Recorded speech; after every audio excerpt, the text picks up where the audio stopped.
Hey guys, welcome to the Midnight Underground podcast, episode 1 here with Jeremy. I also go by Jay and Sam, our other host, and we're just going to talk about a bunch of random shit. So strap in, get ready, should be a good time.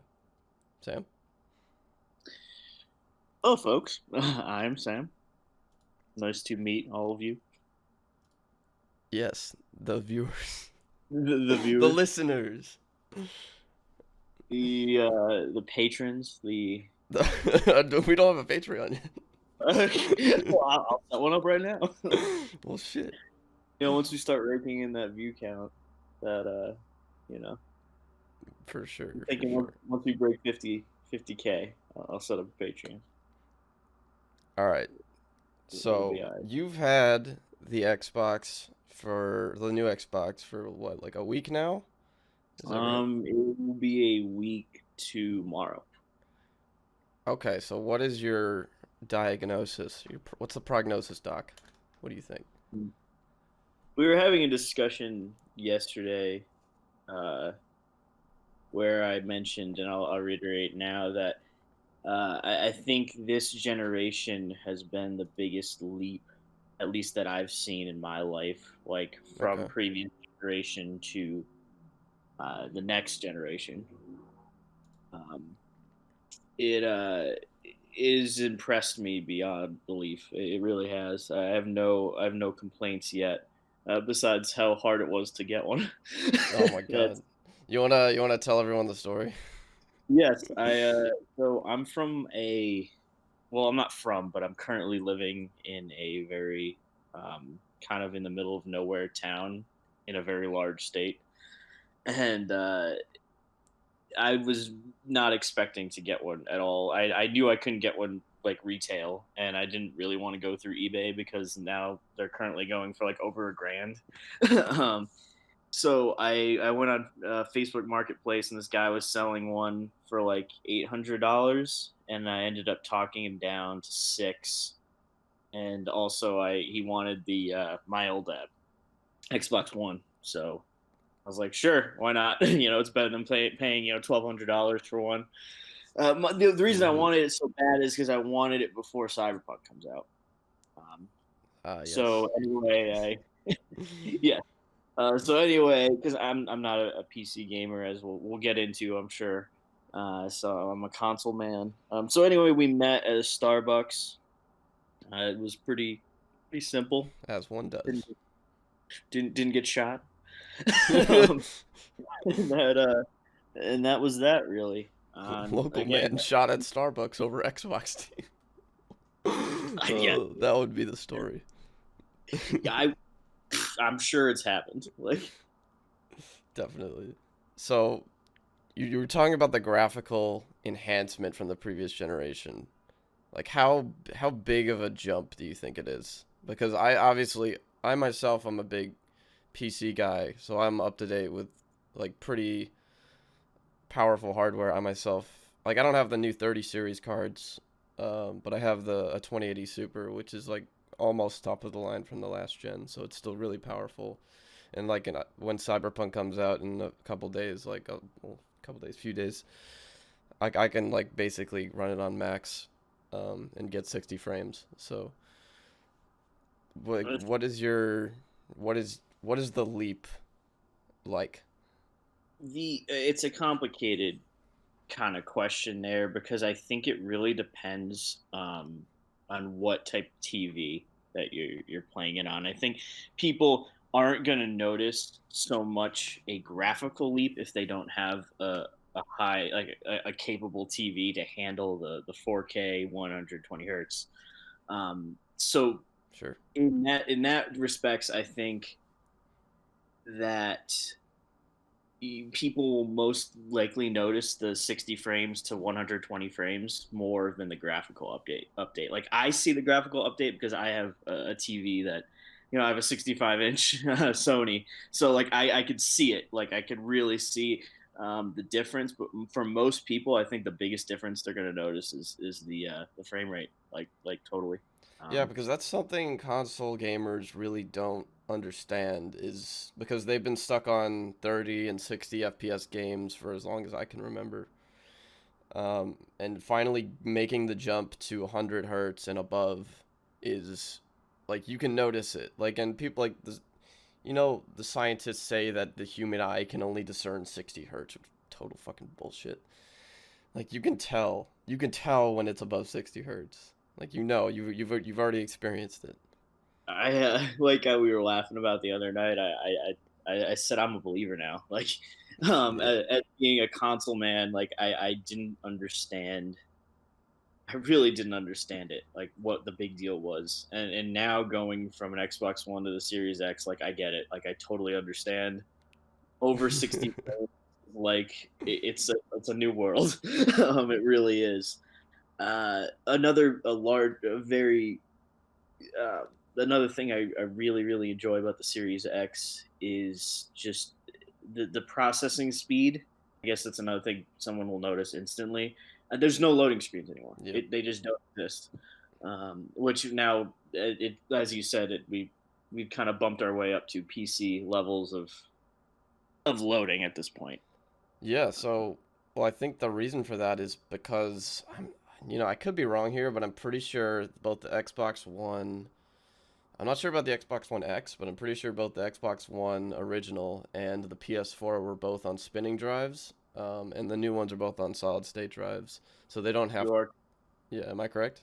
you are correct. Yeah. Yeah, so given the speed of booting the system and loading games that you get from not having a spinning drive and having a solid state drive, that totally makes sense. Like my PC runs on SSDs, and that if there's like one part of any system that contributes to loading times, it's the hard drive. And I think that's what you're really experiencing. And it's crazy because it's you'd almost think of it as such a trivial thing. Oh, that's just the shit that my operating system is stored on, or that's just the thing where I just put all my saved data. And you just think about it and just like, well, that's why everything's so fast because all that data is being transferred at a much higher rate. Yep. That Yeah, I've been slowly testing some of my library throughout the week. I started with Cold War, and then I went to Fallout 4, and then Red Dead 2, and then really old Black Ops 3, some zombies, and what else did I play? I Have played a you little tried of. any 360 games? I haven't yet, but I should, because the what I was reading about is most older gen games do get an enhancement, and every 360 game will be at like set to max basically, like where Hmm. the 360 it would fluctuate frame rates, right? But now it's like a lot of Xbox One games and all of the 360 games are going to be set to their max frame rate capabilities. Um, Yeah. which is the noticeable difference there. You know, the, just the I wonder if the games now, considering the higher frame rates, are they? Do you know if they're locked at a certain frame rate, or do they fluctuate at all? Is there any sort of information about that? Because on PC, most of the time it's fluctuating frame rates because you can't really build a game optimized for each type of PC because each type of PC is so different in architecture. You can't just optimize it to lock a frame rate, so it always fluctuates usually, and that can cause problems such as screen tearing and stuff like that. I know the 360 games are locked, and most, and don't quote me on this exactly, but I know that most of the Xbox One games are locked. Hmm. I'm sure there's a few exceptions, but I know moving forward, games that are specifically made for the Series X, they are going to not be locked. So Interesting. I wonder how they're gonna deal with that because that will cause screen tearing. The only unless you have like NVIDIA G-Sync or AMD FreeSync technology, and what those are is basically these specially designed monitors to account for fluctuating frame rates. Like I have one myself, and because when you're playing games, the frame rate can fluctuate so wildly. The special technology in these monitors basically kind of filters out any of the screen tearing that may occur from that. I think their walk around is going to be exactly that. I don't think there's going to be such a wild fluctuation, if there's any fluctuation. That's what I'm predicting. Well, I guess what I expect is that they'll probably cap it at 120, and if it drops below it, then it'll drop below it a little bit, but you can't go above 120. It won't like jump up a little bit. It'll just go right back to 120. No, no. I that you are correct in saying that. I think I most games at this point are capped at 120. I don't think there's a game out yet that is going to go above that. Yeah, Um, I really don't think you need any more than that, yeah, unless it's like a competitive game, which, you know, the thing about diminishing returns is that once you get to like 100, 120, 144 hertz, any like more than that, you actually can't tell. Like I have a 240 hertz monitor, mm, um, and honestly, like I when I set it to 144 hertz or 120 hertz, and I play like Rocket League or CS:GO or anything like that, you cannot tell the difference. like, like it- it's so like the jump from 60 to low 100s compared to the jump from low 100s to like 200 plus, like the first jump is so much bigger than the second jump. that's okay. That's a really good comparison from the last generation to this generation. Like, I think the I think the 360 to the Xbox One was a very small jump, but I think the Xbox One to the Series X is a gigantic one. Yeah, I'd Like, say the one, the 360, the Xbox One version was kind of just like making sure everyone had just like stable 1080p with yeah, at yeah. least 30 frames. Because like Xbox 360, that was like totally old school. Like just like barely 720p sometimes, which Now was you fine. said, But well, yeah, that's all we knew. yeah. Well, you said that in the PC world, it's a similar situation has happened with the next gen graphics cards. Well, I mean it's different in the sense that, well, I mean, all right. So basically, the newest jump to the 30 series cards, or at least as far as Nvidia is concerned, obviously AMD has their own line, which I don't even want to go into the numbers because it's just confusing at that point.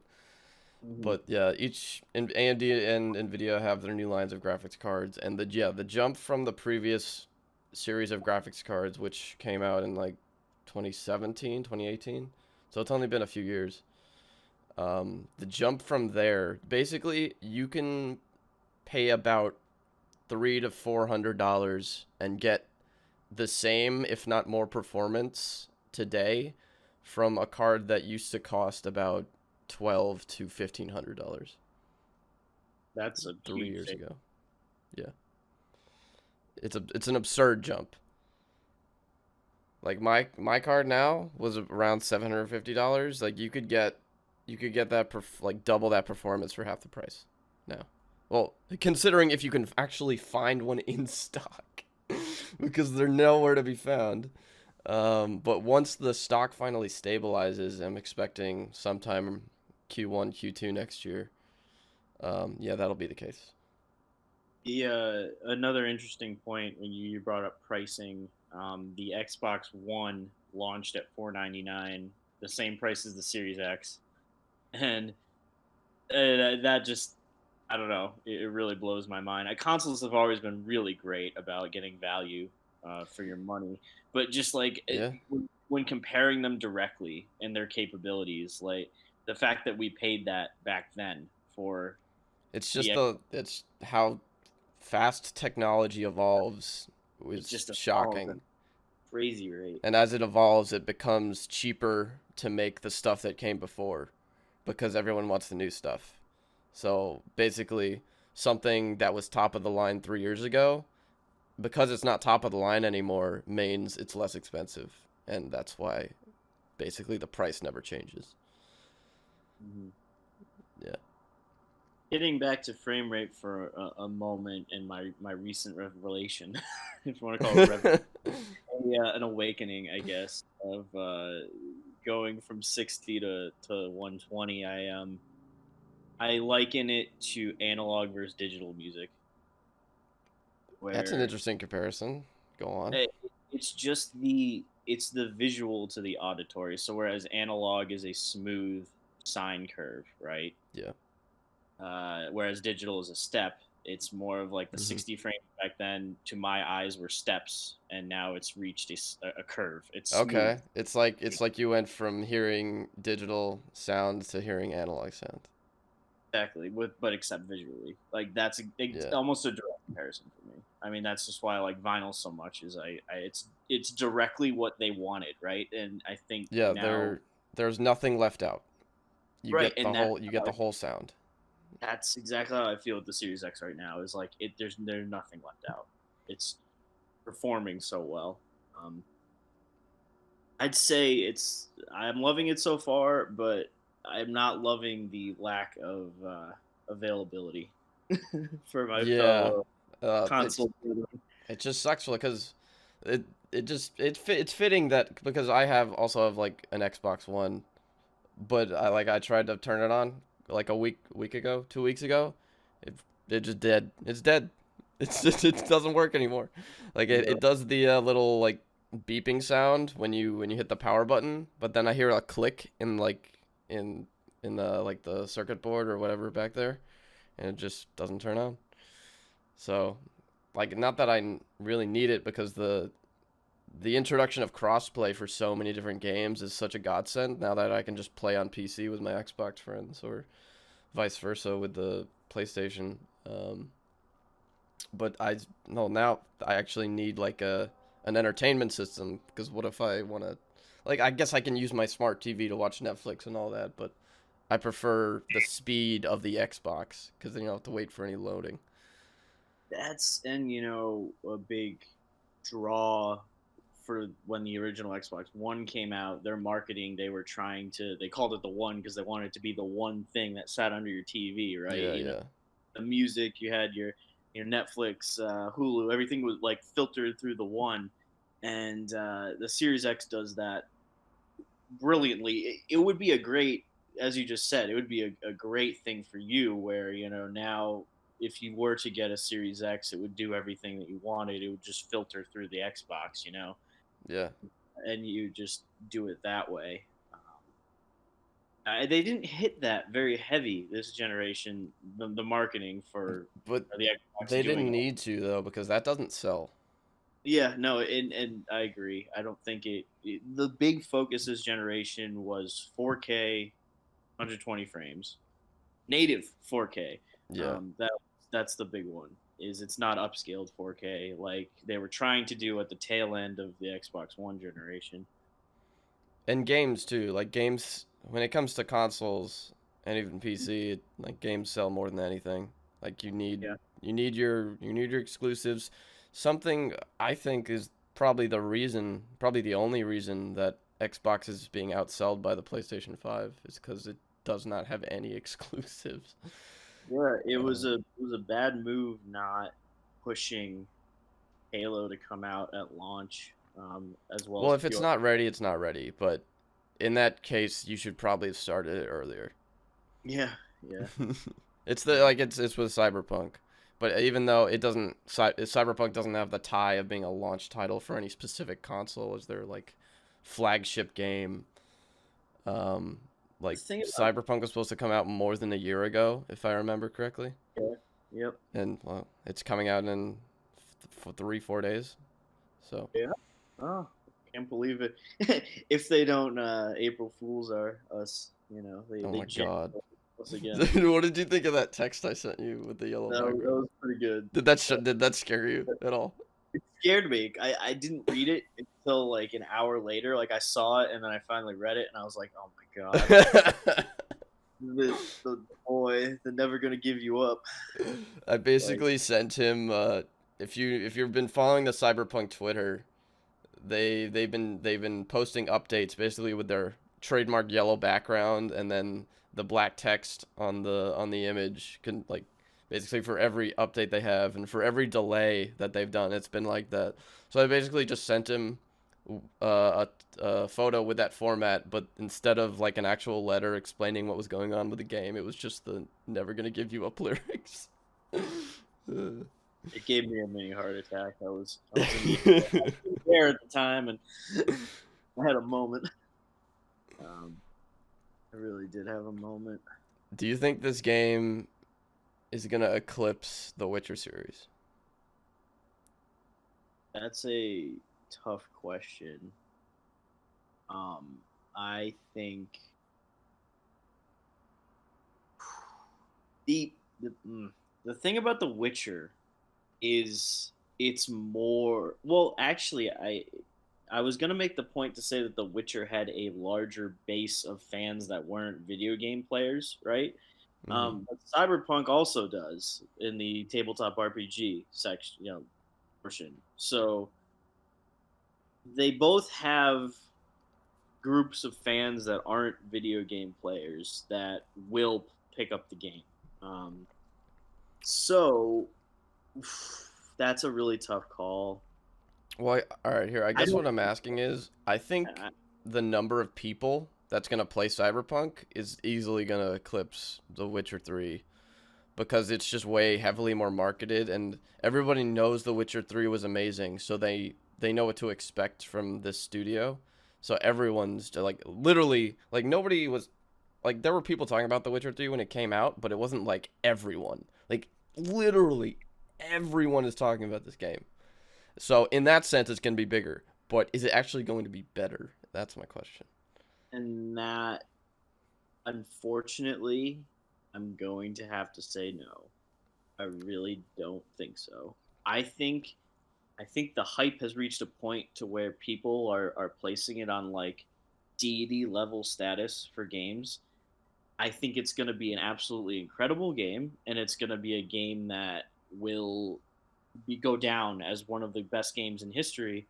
But I don't think, like, if you break it down piece by piece and really analyze everything about the game, I don't think it's going to be as good as The Witcher 3. I know Yeah. it's kind of like terrible to say, but I, s- I look at it this way. When you're using something like the Witcher series, which is based off a series of books, and you're going off source material, it is a lot more nuanced than something completely original.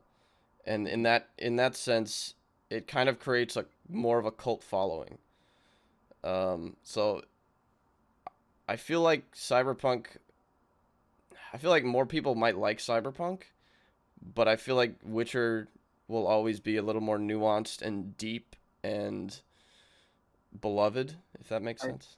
think you're lacking some info here, buddy. What? Wait, what is Cyberpunk based off of? Is it? Cyberpunk is based off of a tabletop RPG from the 80s. I had no idea. Yeah, no, it's a variant of D&D basically, and that is where all of the lore is coming from to make this game. Really? I gotta look this up. Yeah, yeah, Cyberpunk tabletop game. Oh yeah. What the hell? yeah. So Does is it believe it or as not, is it as fleshed out as like the Witcher books though? no, I don't think so. I mean, it has deep lore and it has a good following and a lot of story to it, but The Witcher was, you know, it was a series. So I'm not completely wrong. No, you're not completely wrong. No, but you do have to take into account that there is a whole generation of people that know cyberpunk. Like they know, like there's a group of people that I'm sure played that RPG, right? Sure. Like there was a group of people that had read the Witcher books before the Witcher games came out. I just don't know which one of those groups is bigger. Okay. Do you that makes me think, will Cyberpunk be a standalone in its series, or do you think it'll ever get a sequel? I mean, it's probably going to do amazing either way. So I think it'll probably be up to what they cover based on the source material. Like, I Yeah, don't know how much source material there is, but I mean, do you there's a think lot. it could get a sequel? No, no, I just not for that reason. I don't think it's gonna get a sequel because CD Projekt Red. I don't think they do sequels. Well, I mean, Well, no, like they've only did The Witcher 3, right? So like, you know what I'm saying? Like, I don't think yeah, they're gonna do. I don't. Just from what I've read and heard about the company, they did The Witcher 2 as well. did they? Yeah, Am I crazy here? I'll look it up real quick. Witcher 2. Yeah, yeah, they did The Witcher 2. Oh, I'm wrong there. I still don't get that vibe though. I What don't vibe? think the sequel vibe out of Cyberpunk 2077. I I don't don't. get that vibe either. But I don't. obviously, I didn't have this information about the source material before today. Yeah, you should look into it. I mean, it's a fleshed out. It's a system just like D&D, really. Like there's books and books and books. There's a lot of lore to it. And it was in a time, it was at a peak of cyberpunk, right? The 80s. We had the influx of early anime, and everybody wanted, that was the aesthetic back then. The neon, the music, the Yeah, it is very 80s when you think about it. biomechanical, super 80s. So it was like super, I'm sure it was super popular back then to a degree, almost more than standard Dungeons and Dragons. And that was bred out of the 70s, even early 60s was Dungeons and Dragons. So yeah, I don't know. I just don't get that vibe. I really don't. I think it's gonna be a one and done, and I think we may get DLC further down the line. I know we're Oh, we getting. have to get DLC. Well, I I know mean, we're think about how long CD Projekt Red takes to make a game. It's not like they're just gonna go years without releasing anything more. So there's gotta be DLC. yeah. I wonder how the multiplayer is gonna flesh out. Wait, is that A coming lot. out on launch or later? No, it's coming out in 2021. Okay. Have they Yeah. said early 2021? No, it's gonna be late, closer to 2022. Okay. That And is interesting. fine with that. Like I was under the impression that it was going to be a single player game up until this year. So I really had I had no idea it would turn into a multiplayer experience at some point. Do you think it Uh, uh, could end up being like a GTA 5 style multiplayer? yeah, no, I 100%. That's what I think it's going to be. I think it's going to be a GTA 5 or Red Dead Redemption 2 style open world Because kind of game. I think the GTA 5 multiplayer is probably one of the most long-lasting multiplayer communities I've ever seen. Like it's Yeah, still popular today. yeah, it's like RuneScape and fucking World of Warcraft. Like how these communities have been thriving for years.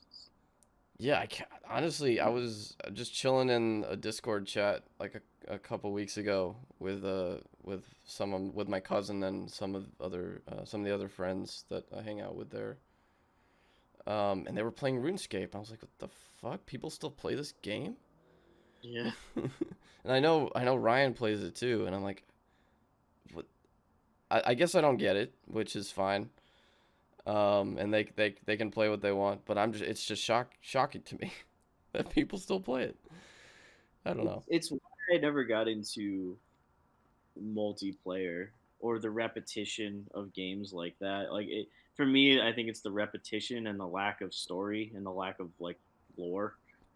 I'm sure there's lore, but like it's not. They're not story driven games. Do you know what I'm saying? Like Yeah, I mean, obviously, I play competitive games like Rocket League and stuff like that, but that's like the only game, the only competitive game that's the only game where I just keep going back to and playing. But you yeah, have other your one than that, it's all exception. story-driven games for me. Or I played a bit Among Us too, which is just kind of stupid fun. But yeah.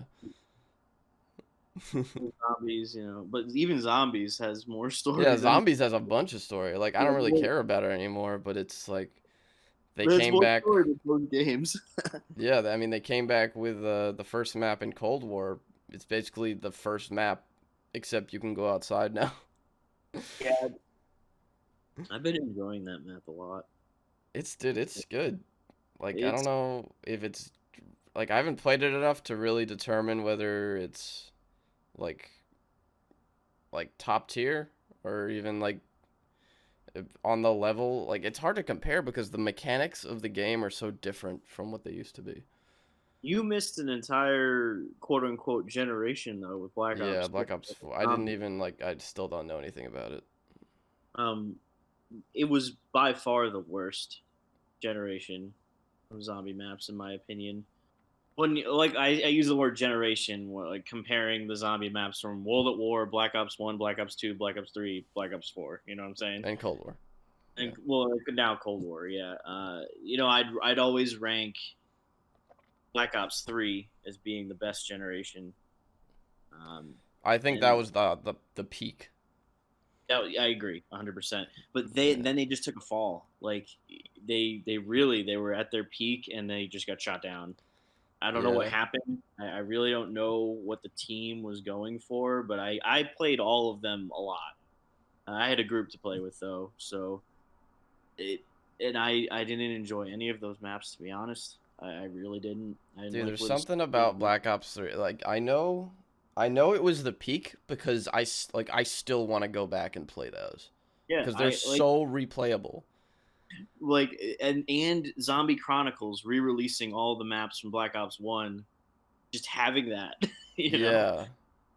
It really they just no and that before weeks ago we were playing what did we play? We played some Horizon Drak Yeah. and Origins. You know, it's yeah, that is the peak. You know, Black Ops 2 was a little bit of a lull.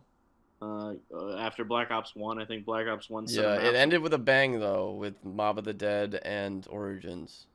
Yep.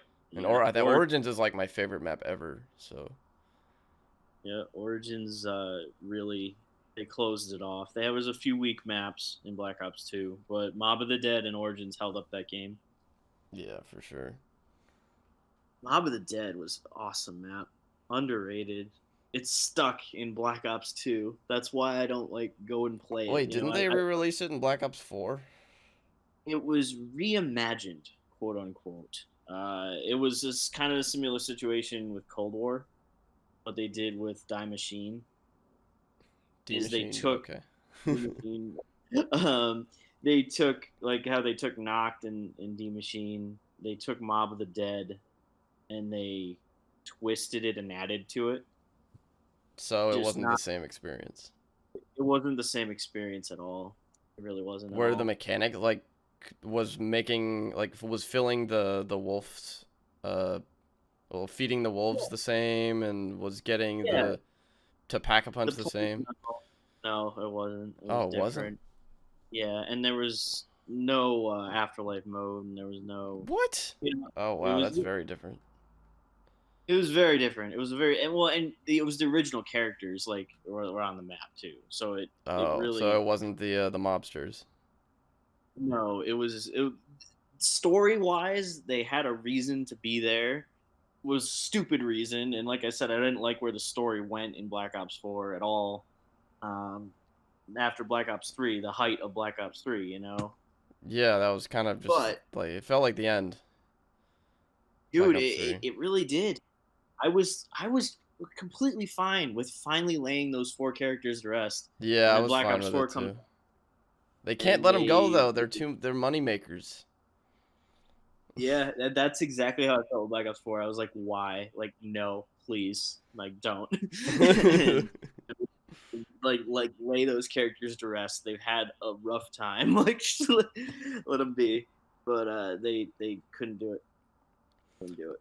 One thing I really like with Cold War that I didn't think I would is that they basically did like this such a they did such a small change and it basically balanced all the weapons. And it was so simple.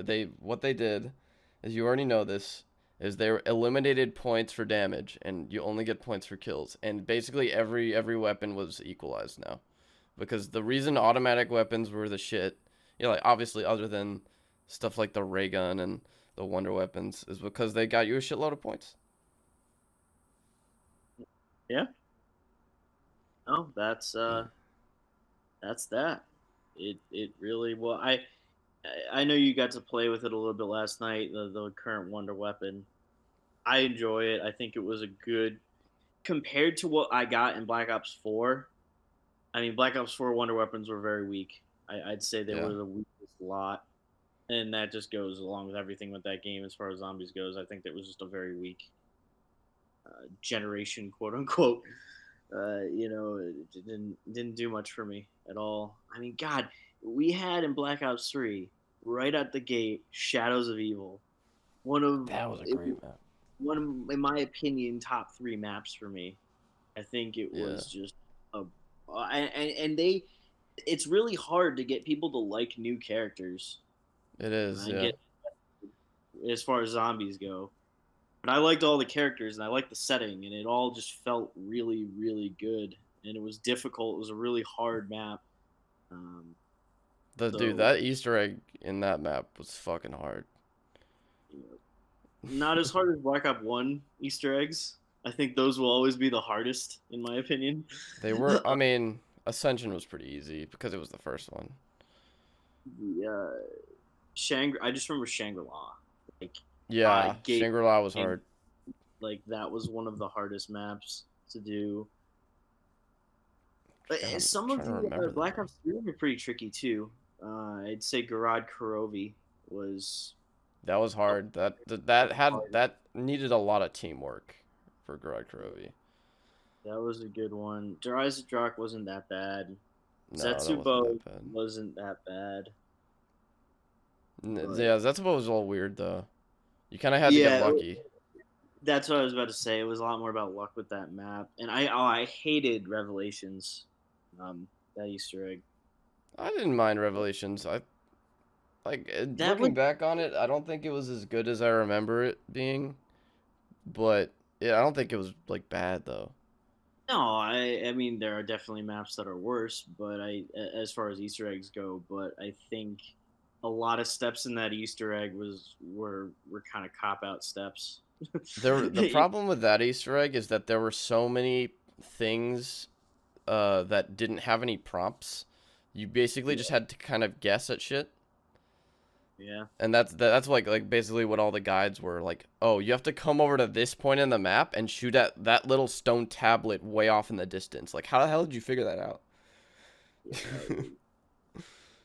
Yeah, I didn't really enjoy that Easter egg. I mean, there were worse. There'll always be transit. Oh my There'll God, always transit. be die rise, and there'll always be buried. um, You know, I don't, buried dude. I don't know why actually. Die Rise gets so much hate. Like, I thought it was decent. Obviously, I don't think it's top tier at all. I think it's pretty average. But I don't. But I kind of liked it. Well, I think it had a lot to do with the new perk and the wonder weapon. I I hate did the Wonder Weapon was cool. Is the Sliquifier, right? it broke the game though. Did it?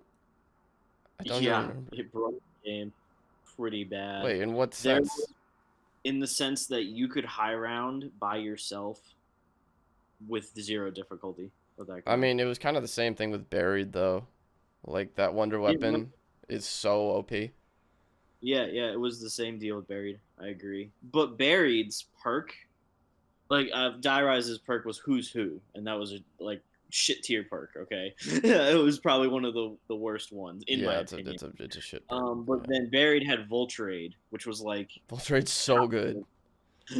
you know, so I think it balanced out. The problem with Buried too that a lot of people didn't like was the bank.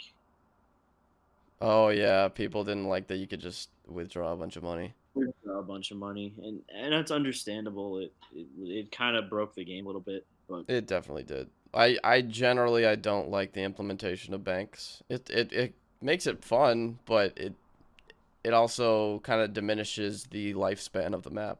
You're kind of just like, yeah. oh, you have like 30,000 in round 5. That's cool. I have a friend. I have a friend. Well, I'm saying talking to our listeners. But Aaron, he plays Black Ops 3 with no gobblegums. He refuses to. Really? I Yeah, think gobblegums are like one of the best parts of the game. yeah. I I think think they're that's very one of the balanced. reasons why it's so replayable. Yeah, I think they're 100% balanced. But he refuses to play with the gobblegums. He believes that it ruins the experience. I mean, Yeah. the thing is with zombies is that you can't just you can't just copy paste. You gotta mix it up a little bit. Right. Yeah. You Like can't that, have, we yeah. see the thing. We see the same thing with Cold War. Like there are noticeable differences to mechanics, and that's cool. That's what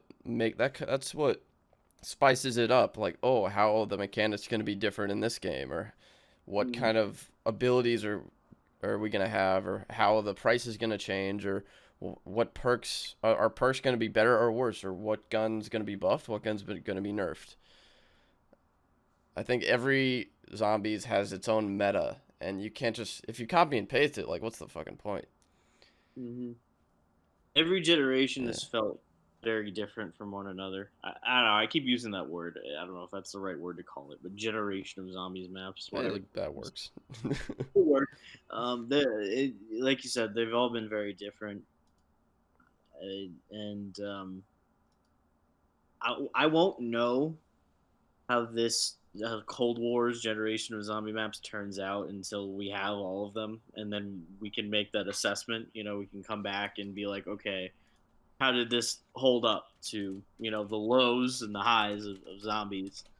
But first impressions are very good. I Hmm. really enjoy exfil. I like that the perk machines are back. I like the upgrade. I like pack a punch. Exfil's awesome. Really cool. You like exfil? Was that what you said? Yeah, I like that because it creates this sense of like, God, I want to keep going, but I don't at the same time. It's like once you've reached a certain round, you can feel like you've accomplished something without dying. You get rewarded for it. Yeah. Yeah, I really enjoy that addition. That was a good call. We've been asking for years a way to end the game that isn't the Easter egg or dying. Hmm. They finally did it, which is pretty cool. Hey, did you? Well, I read it. The leaks, supposed leaks that they've been pulling about the next few zombies maps. Did you hear anything about it? No, but what I'm looking at now, because PlayStation has its own exclusive mode called Yeah, Onslaught. yeah. It's Nuketown. Um, I've heard it's terrible. It is. Well, it's just Nuketown zombies. Yeah, I They, know it's on Nuketown, but like the game mode is kind of just like, oh, there's just a bunch of zombies and they just keep coming. Like there's no actually like, like obviously that's zombies, but there's no actually like progression in the map. You kind of just have guns, and I'm pretty sure there's no pack a punch either. Uh, you kind of Mhm. just have guns, and the zombies keep coming, and it's Nuketown. And it's a really small map, and you just gotta survive, which sounds stupid. I don't know. I think they kind of got shafted on that one. Yeah, like I don't know if it does the PlayStation exclusive extend to when the new maps come out too. I highly doubt it because that's never been the case before. But the map Y- has dropped on the Yes, it same. has. That was the Mm, case in I'm pretty sure Black Ops 2 and 3. Was I that PlayStation got the maps before?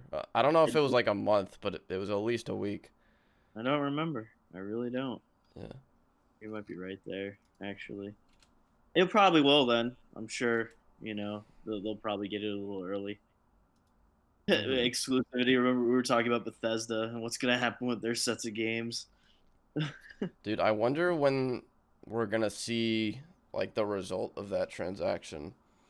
Like when are with these games gonna come out? When are they actually gonna tell us if these games are exclusive to Xbox/PC? Or getting held back or no what no what's the word timed releases. Mm-hmm. That's Not the like deal. if something like the I feel like it's not as significant as PlayStation getting exclusives because you can still play on PC. We're kind of just like because PlayStation exclusives kind of just shaft everyone that doesn't play on PlayStation. Well, Yeah, Microsoft exclusive kind of just kind of just shafts people that play on PlayStation. right. And Um, that's a big draw. Like I was talking to some of my coworkers the other night. I think a very big draw that the Xbox has over PlayStation is that it has a connection to PC. Like it has like it being Microsoft. there's always potential for crossplay easier, like in an easier way, right? Or being able, now their games as a the cloud service. You didn't even know this was a thing, but now you can play Xbox games on your phone. You can play Xbox games on your computer. All through the cloud, and it's all cloud Yeah. saved. And that is huge because it bridges the gap between Xbox and PC gaming dramatically, whereas Sony is kind of like the black sheep, a little bit to a degree where there isn't really a connection, like a clean cut connection. You know what I'm saying? As much as I understand the business model of PlayStation exclusives, like yeah, okay, it makes sense. Like if you want to play this fucking like, and they have some awesome games to be fair, Uncharted, Last of Us, all that shit. Mhm. If you want to play the games, you got to get a PlayStation, but like it's just not as inclusive. Yeah. Yep. It's in a weird this. I think a lot of people don't understand that this generation, Microsoft and Sony have gone two completely different paths in the way they're planning on making money. You have Sony that is banking on exclusivity, right? And then you have Microsoft who is going the route of paying for like the Netflix route, I call it, Game Pass route, Yeah, yeah. and Dude, I don't that's know why Sony hasn't done that yet. Like they've stated multiple times that they think it's not profitable and not sustainable, but like Microsoft is proving you wrong. same with backwards compatibility. Like I know a ton of Sony fans that are that are like what is the deal? Like why can Xbox play every game from previous generations and we can't? Like what's the big deal? And And I I know, think yeah, and I think you do it like there is a you have to take it with a little grain of salt because the resources that Microsoft have compared to Sony are astronomical. Like Microsoft is just a way bigger company and they can just dedicate a whole team to just develop backwards compatibility mode for each of their consoles when Sony might not have the resources to do that. Um, but I think Sony is a big enough team. Like there's a lot of people that work on that console that they should probably have some sort of backwards compatibility mode. Like obviously there are games in the Xbox library that aren't backwards compatible, but most mhm, of them are. yeah, and that's a big draw for a lot of people. I think. Um, I'm trying to look at net worth comparisons. Oh my Is god, yeah. make a so the market summary of the Nasdaq for Microsoft is sitting at a 214 right now, and when you compare that to Sony's is at a 94. So that's a pretty damn big difference, actually. Yeah. You've Hold got on. let's Go on. see. Yeah. I'm looking up like so because you know how they Microsoft spent 7.5 billion on Bethesda Yeah, or ZeniMax. Um, they just have a lot more spending money yeah, no, than PlayStation has. Like PlayStation, that's basically like the limit of the amount that they could spend is what Microsoft spent on Bethesda. And Microsoft could spend. I think Microsoft. I forget where I read it. I'm trying to look for it now. Um, I'll just do Microsoft size versus Sony. well, Um, not a good stat here. Measured by market capitalization, yeah, market cap. Here we go. Microsoft is bigger than Sony, obviously. Microsoft's market cap is approximately 243 billion, and Sony's market cap is approximately 11.5 billion. Yeah, it's absurd. So that's the difference, and I get that. Like I totally get that, but when you're looking in the drop in the bucket, like you're telling me Sony can't dedicate some resources to backwards compatibility, like I don't know. I don't know the process of making a console, so I don't want to like talk out my ass here, but Yeah. it you'd think like when a large community is asking for it, although they're never gonna have it at the same level of Microsoft. Did you see the I guess the interview with one of Sony's execs? He did an interview talking about backwards compatibility, and in the interview, he literally said, "Nobody wants to play PlayStation 2 and PlayStation 3 games. We're never doing it." Basically, like paraphrased, he's like, "Nobody wants to do that," and there was a huge uproar because there was a lot of people who were like, "Yeah, Yeah, that's just wrong. that's just Like blatantly wrong. Like like you're who are you talking." who are you getting this information from? Like who are you asking? Like who is telling you that they don't want to play old games? Right.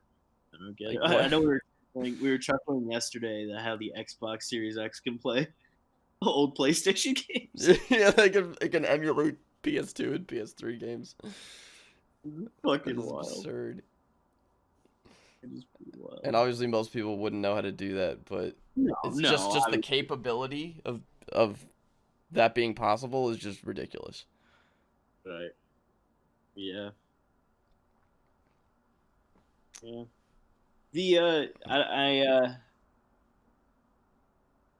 It I know it's apples to oranges, but as we just because we discussed, Microsoft has that much more buying power. I Hmm. think uh, the launch of both of these consoles will be judged as they always does. Will be judged at the end and the beginning. And currently, the beginning Sony is winning, but I think by the end, like we were talking about earlier today, I'm putting my money on Microsoft just because their model, like their game plan, is a little bit more longevity based than Sony's. I think. I think I said this yesterday, but it's gonna be really close. It's not gonna be a blowout like last Yeah, generation. yeah, But it's gonna hinge on one thing, and it's gonna hinge on the games that Microsoft can put out, and specifically if they can make them exclusive, even if they're just timed exclusives. If they can use the Bethesda to their fullest ability, that is the linchpin. If they can't do that, I don't think they'll win. and you took the words right out of my mouth.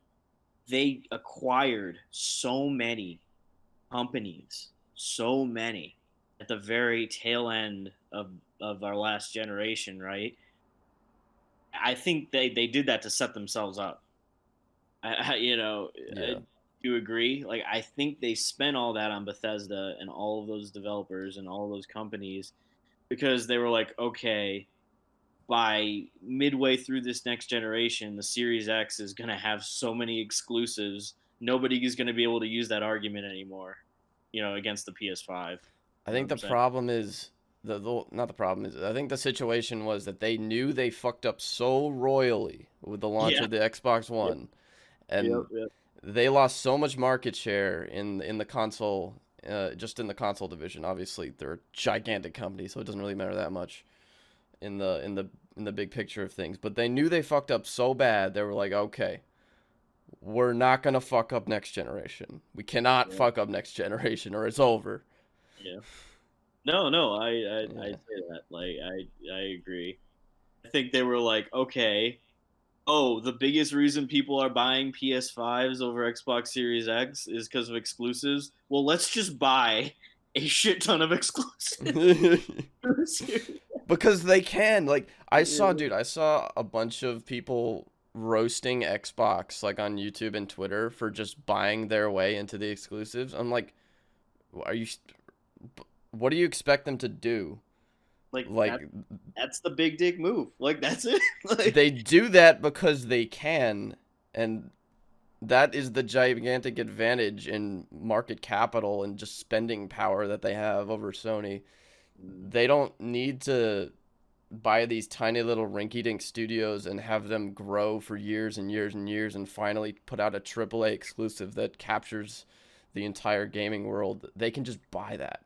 And like why wouldn't you? Like if I were Microsoft CEO or if I was in charge of making that decision, I'd totally do the same thing. yeah, yeah. No, that's it. That's the key. And I think Yeah, they fucked up pretty bad. They fucked up pretty bad with this last generation, Yeah. but that was the key. Like, if you have it, use it. So they have it and they used it, and now we're gonna we just gotta wait. We just gotta wait and see if Hmm. Bethesda and all of those other studios produce. It's gonna And start with Halo Infinite. That's their first exclusive. I don't know. It better come out next year. They're gonna be in deep shit. yeah, yeah, Um, I think yeah, I don't think we'll see anything from Bethesda for probably. Oh, at least anything come out. We'll obviously see like stuff announced, but I yeah. don't think we'll see anything come out for at least like 2, maybe 3 years. Yep, I agree with that as well. I people I totally underestimate the fan size of the Fallout series and the Elder Scrolls series. Those two games, I mean, the It's communities absurd. Yeah. are absurdly large. And I know you we were talking about the jank of it last night and why you really can't Oh, get don't into it. get me started on the jank. It's Uh, pretty they're janky. I look past the jank. I turn a blind eye to the jank because I'm there for the story and the lore. there is a But level of jank that I can put up with, but that's just too much jank. I just that engine. Hold on, I want to look up when that engine was created. I swear it was like the 90s. The creation engine.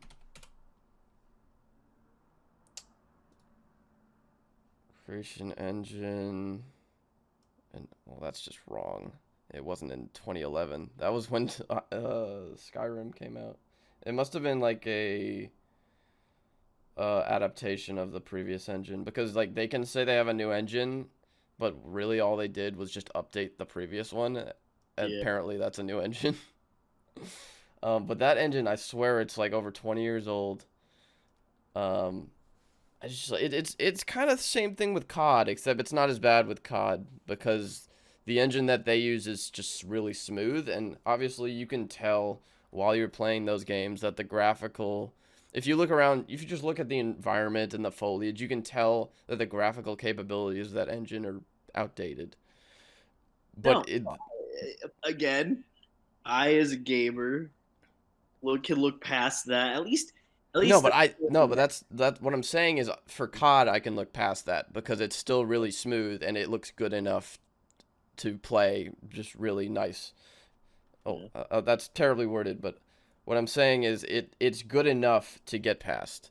But uh, the jank of the creation engine is just not good enough to get past for me. Well, we'll see.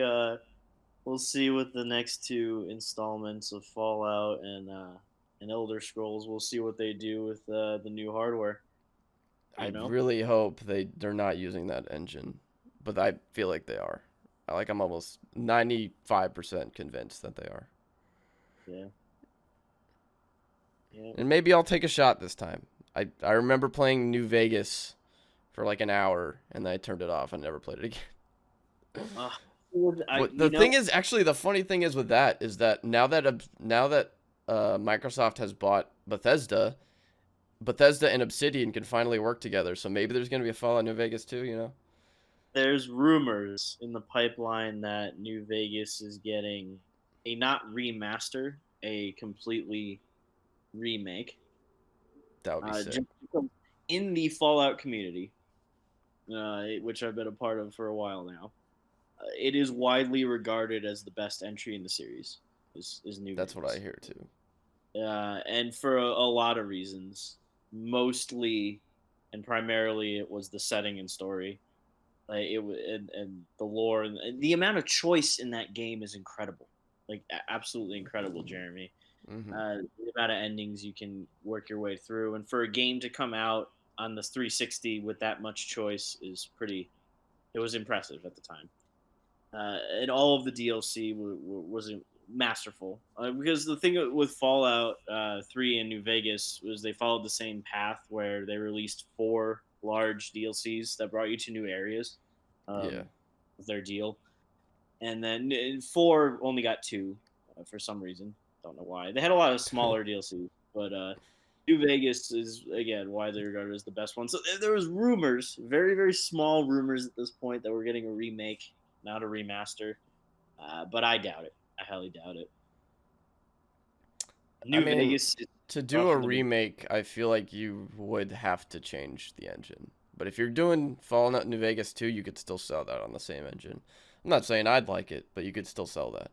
Yeah, yeah, you could. You totally could. There's people who have rebuilt that entire game in Fallout 4. That's how Yeah, people love that's it. actually crazy. Yeah, it's Some of the really some of the lengths that those modders go to like improve the games. it's nutty. But It's like pretty nutty. as impressive as that is, like I can't judge a game based on its mods.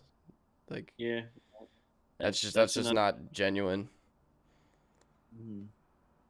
As you said yesterday, or a couple days ago, the fact that you need mods to make the game playable to a level as to where it's not jank just says a lot about that engine.